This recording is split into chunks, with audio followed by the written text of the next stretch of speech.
এই বাক্যটা আমরা অনেক সময় বলি যে এখন কান্না করে কোনো লাভ নেই, মানে যা ঘটার ঘটে গেছে।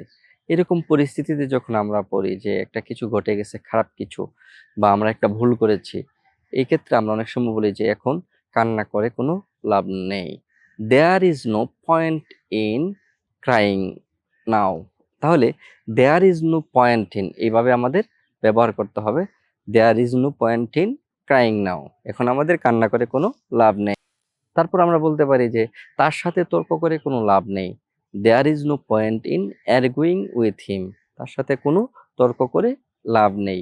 এক্ষেত্রে আমরা এটা বলতে পারি। তারপর আমরা বলতে পারি যে মিথ্যা বলে কোনো লাভ নেই। There is no point in telling lines.